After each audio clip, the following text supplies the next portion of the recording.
Hello student, आज इस video में हम चैप्टर पढ़ने वाले हैं कार्बन एंड इट्स कंपाउंड। इस चैप्टर को स्टार्ट करने से पहले आपको कुछ चीज़ें पता होनी चाहिए, जैसे atomic mass, atomic number, isotopes, isobars और साथ में वैलेंसी। ये जो टॉपिक हैं ये किन किन को कहते हैं, इनके बारे में आपको इन्फॉर्मेशन होनी चाहिए। एटॉमिक मास हम बोलते हैं total number of proton present in any atom, हम उसको एटॉमिक नंबर कहते हैं। इन्हीं एटॉमिक नंबर की बिहाफ पे ही हम एलिमेंट को डिस्ट्रीब्यूट कर रहे हैं, और एटॉमिक नंबर हम इसको कह देते हैं, और सॉरी यहाँ पे एरो गलत लगा दिया, एटॉमिक नंबर हम इसी को कहते हैं ना। और एटॉमिक मास किसे कहेंगे? तो एटॉमिक मास हम उसको कहते हैं जहाँ पर total number of proton plus neutron, जितने भी प्रोटॉन हैं और जितने भी न्यूट्रॉन हैं, इन दोनों की टोटल अगर आपने कर दी किसी भी एलिमेंट के, तो हम उसे एटॉमिक मास कहेंगे। ठीक है, क्लियर है? प्रोटॉन और न्यूट्रॉन के टोटल नंबर को एटॉमिक मास कहेंगे, और सिर्फ प्रोटॉन की टोटल को हम एटॉमिक नंबर कहेंगे।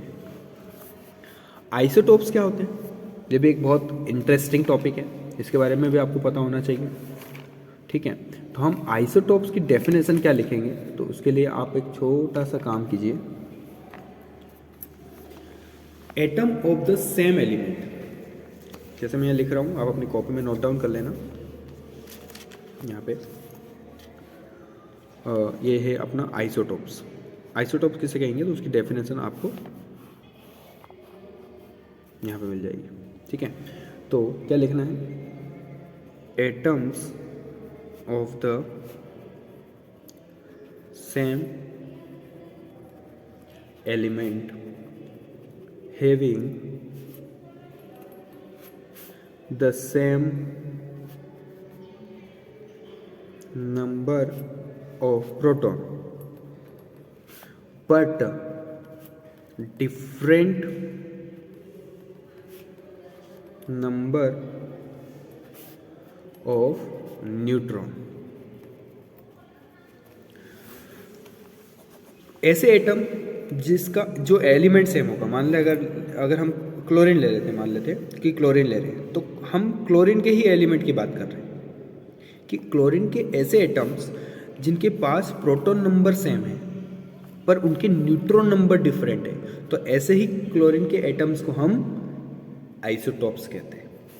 एग्जाम्पल के तौर पे हम देखें तो क्लोरीन की अलग अलग आइसोटोप्स अवेलेबल हैं, जिसमें अपन अगर बात करें तो क्लोरीन के अभी दो आइसोटोप्स की बात करते हैं, 35 and 17।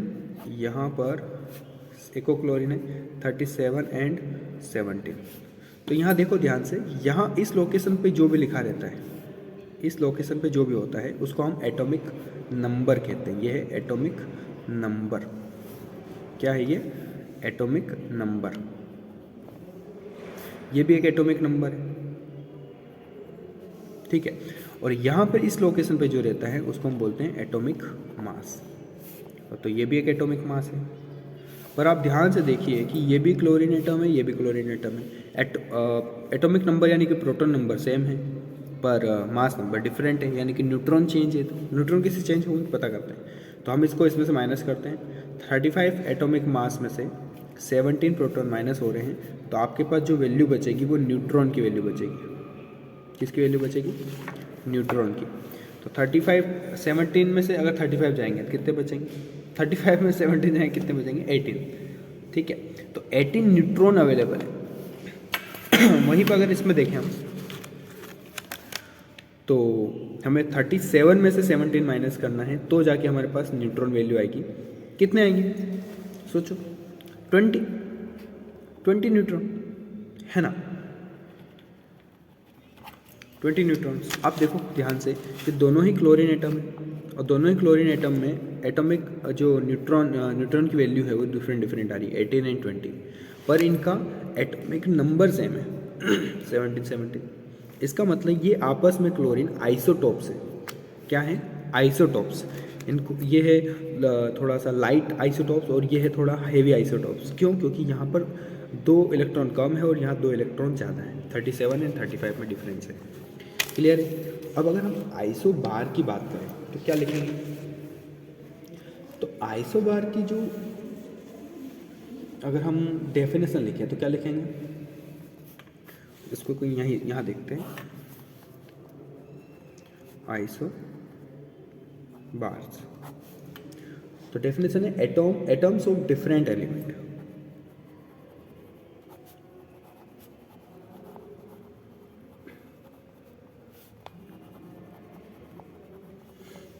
Different element with same atomic mass.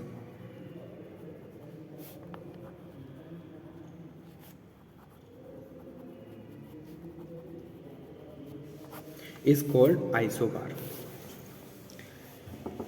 Atoms of different element. देखो बेटा, पहले हमने क्लोरीन का एग्जांपल लिया था आइसोटॉप्स में। एक ही मतलब एलिमेंट एक ही ले रहे थे, एक ही एटम ले रहे थे, ठीक है ना? तो क्लोरीन ले लिया। पर आइसोबार में हम ये पढ़ रहे हैं कि हम अलग अलग एटम लेंगे, अलग अलग एलिमेंट के एटम लेंगे, ठीक है? जैसे हम एक ले लेते हैं सल्फर, एक हम ले लेते हैं कैल्शियम, और लास्ट में एक ले लेते हैं पोटेशियम।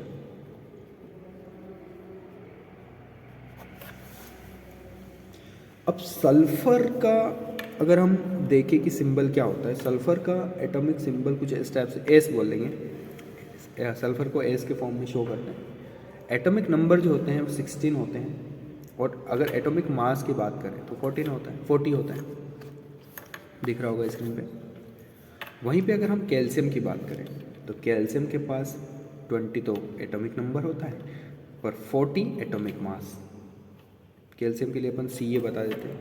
पोटेशियम के लिए हम कैसे शो करते हैं? पोटेशियम के लिए हम K शो करते हैं। इसमें भी एटॉमिक मास 40 होता है, पर प्रोटॉन नंबर 19 होता है।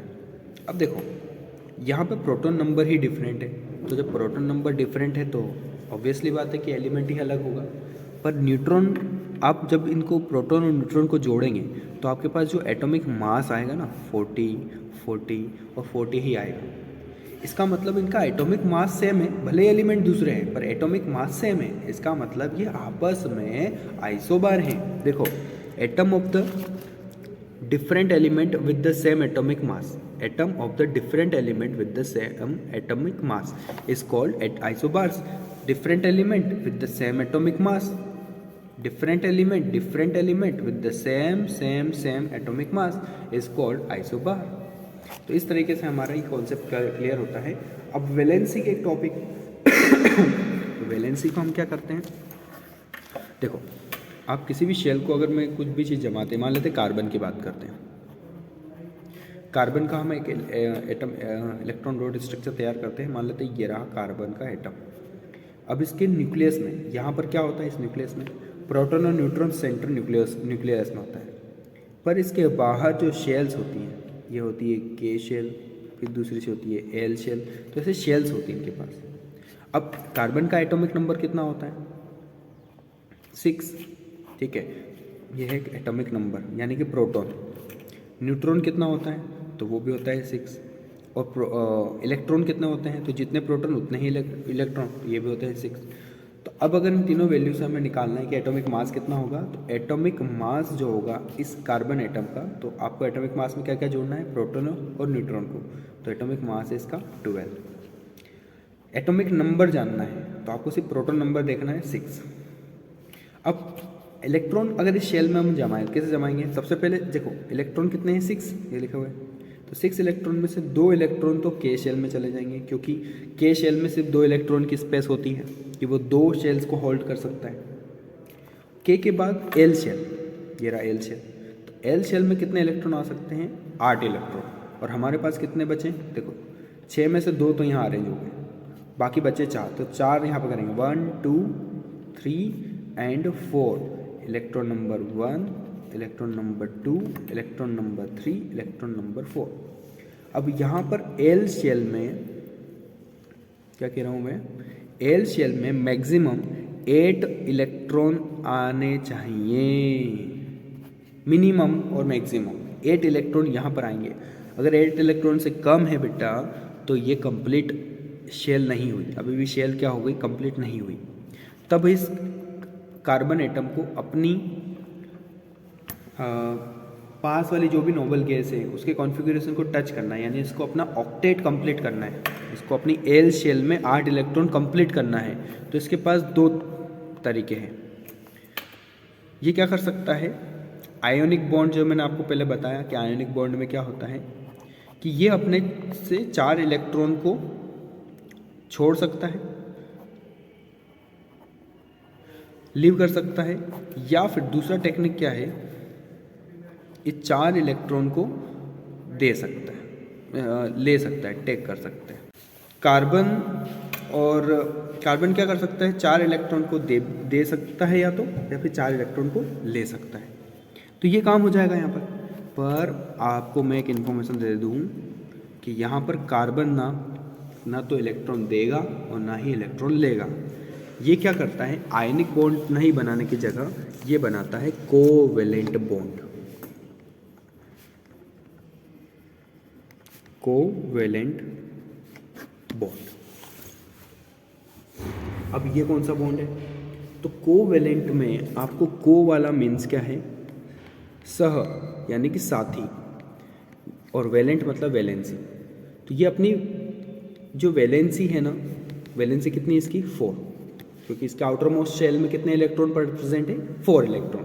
तो आउटर मोस्ट शेल में जितने इलेक्ट्रॉन रहेंगे वो हम क्या मान लेंगे कि इसकी वैलेंसी, क्योंकि इसको अपने ऑक्टेट कंप्लीट करने के लिए 4 इलेक्ट्रॉन की जरूरत है, तो हम इसको वैलेंसी कह देते हैं। तो ये क्या करेगा, 4 इलेक्ट्रॉन को ना तो देगा और ना ही 4 इलेक्ट्रॉन लेगा, ये करेगा 4 इलेक्ट्रॉन को सिर्फ शेयर करेगा। कैसे, चलो अपन इस चीज़ को समझते हैं। सोचो जैसे कार्बन हाइड्रोजन मान लेते हैं, हाइड्रोजन एक नॉन मेटल है ना, एक नॉन मेटल चीज़ है, और कार्बन भी एक नॉन मेटल है, नॉन मेटल एलिमेंट है, तो दोनों ही नॉन मेटल है। अब दोनों नॉन मेटल, इस हाइड्रोजन के पास कितने इलेक्ट्रॉन है, सिंगल इलेक्ट्रॉन है, और कार्बन के पास कितने इलेक्ट्रॉन है, 4, 1 2 3 एंड 4, ठीक है। इसके पास 1 है और इसके पास 4 है, ठीक है। अब इन दोनों को आपस में क्या करना है, कंपाउंड बनाना है। तो कैसे बनेगा, तो देखो मैं आपको डायरेक्टली बताता हूँ कि कार्बन के पास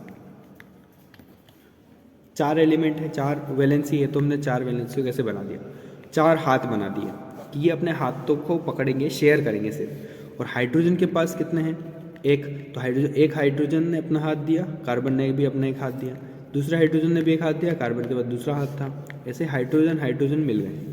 तो देखो ये इस टाइप से कंपाउंड बन गया कि ये हाइड्रोजन को भी इसके पास ऑलमोस्ट 1 इलेक्ट्रॉन पहले से था, 1 इलेक्ट्रॉन इसको यहाँ से मिल गया, तो इसको हाइड्रोजन अपने के शेल को कंप्लीट कर चुका है। यहाँ पर भी हाइड्रोजन अपना के शेल कंप्लीट कर चुका है, यहाँ पे भी कर चुका है, यहाँ पे भी कर चुका है, और एक इलेक्ट्रॉन ये भी शेयर कर रहे हैं हाइड्रोजन, ये हाइड्रोजन। तो 1 2 3 4 एंड 1 2 3 4 8 इलेक्ट्रॉन कार्बन के भी कंप्लीट हो गए। अब मुझे पता है कि आप यहाँ पे कंफ्यूज हुए होंगे, पर मैं आपको अब इसको और अच्छे से, ये तो नॉर्मल तरीके से था, अब थोड़ा सा और डीप समझाते हैं कि हाइड्रोजन और हाइड्रोजन 4 हाइड्रोजन, तो हाइड्रोजन के लिए H और H। हाइड्रोजन के पास कितने इलेक्ट्रॉन है, 1 सब सिंगल इलेक्ट्रॉन वाले हैं भैया। अब इन हाइड्रोजन्स को अपना इनको अपना डुप्लेक्स कंप्लीट करना है, यानी सिर्फ एक इलेक्ट्रॉन और चाहिए ताकि ये अपना के शेल कंप्लीट कर चुके हो, तभी तो जुड़ेंगे। अब ये भी अधूरे हैं। और कार्बन को क्या करना है, इनके साथ बॉन्ड बनाना है। तो देखो कार्बन कैसे बनाएगा, शेयरिंग करेगा इलेक्ट्रॉन्स की। तो उनने क्या करा कार्बन वाले भैया ने कि ये रहा कार्बन, तो कार्बन के पास 4 इलेक्ट्रॉन है, 1 इलेक्ट्रॉन इधर देगा, 1 इलेक्ट्रॉन इधर देगा, 1 इलेक्ट्रॉन इधर देगा, 1 इलेक्ट्रॉन इधर देगा। यहाँ देने का मतलब ये नहीं कि अपने इलेक्ट्रॉन ट्रांसफ़र कर दिया, इसने देने का मतलब ये इलेक्ट्रॉन मैं ये कहना चाह रहा हूँ कि ये अपना एक इलेक्ट्रॉन को यहाँ शेयर करेगा। मान लेते हैं कि ये एक इलेक्ट्रॉन के लिए अपन यहाँ दे देते हैं इसको, ऐसे क्रॉस कर देते हैं। ये रहा एक इलेक्ट्रॉन इसने शेयर कर दिया यहाँ से, एक इधर कर दिया, एक इधर कर दिया, एक इधर कर दिया। तो देखो कार्बन का एक इलेक्ट्रॉन इधर आया तो हाइड्रोजन को कंप्लीट हो गया, देखो शेयर करा उसने, ठीक है, कंप्लीट दिया नहीं उसको। तो हाइड्रोजन के पास कितने इलेक्ट्रॉन हो गए? 2, तो उसका के शेयर कंप्लीट हो गया। यहाँ पर भी हाइड्रोजन के पास एक इलेक्ट्रॉन था, तो उसने एक और कार्बन से ले लिया, तो यह भी कंप्लीट हो गया। यहाँ पर भी देखो इसने भी ये इलेक्ट्रॉन 1, ये इलेक्ट्रॉन 2, तो हाइड्रोजन का के शेयर कंप्लीट, यहाँ पे भी के शेयर कंप्लीट, तो 2 इलेक्ट्रॉन दोनों जगह दिख रहे हैं, यानी हाइड्रोजन के पास कंप्लीट अपना के शेयर कंप्लीट हो गया। अब क्वेश्चन ये उठता है कि कार्बन का क्या हुआ? तो कार्बन भी देखो अपने दायरे को देखो, कार्बन के दायरे को देखो, कार्बन के पास कितने हैं? देखो ये भी कार्बन का, ये भी कार्बन का, ये भी कार्बन का और ये भी कार्बन का। तो काउंट करो 1 2 3 4 5 6 7 8। तो देखो कार्बन का भी ऑक्टेट कंप्लीट हो गया, यानी कि इनने सिर्फ इलेक्ट्रॉन को शेयर किया है, ट्रांसफ़र नहीं किया, ठीक है। पर जब हम NaCl की बात करते हैं तो वहाँ पर इलेक्ट्रॉन जो एक्स्ट्रा होता है और इधर एक इलेक्ट्रॉन की कमी होती है, तो वो इधर इलेक्ट्रॉन ट्रांसफ़र कर दिया जाता है। और जब ट्रांसफ़र करते हैं तो वहाँ पर जो बॉन्ड बनता है उसका नाम है आयोनिक बॉन्ड, और जब इलेक्ट्रॉन को शेयर करते हैं तो वहाँ जो बॉन्ड बनता है उसको बोलते हैं कोवैलेंट बॉन्ड। यहाँ पर किसी भी प्रकार को डाउट हो तो आप कमेंट बॉक्स में आप लिंक मतलब मिल जाएगी आपको, वहाँ पे आप डाल देना, वहाँ पे कमेंट बॉक्स में जो भी आपको डाउट है पूछ लेना, सब बता देंगे आपको, ठीक है। तो आज के लिए इतना ही।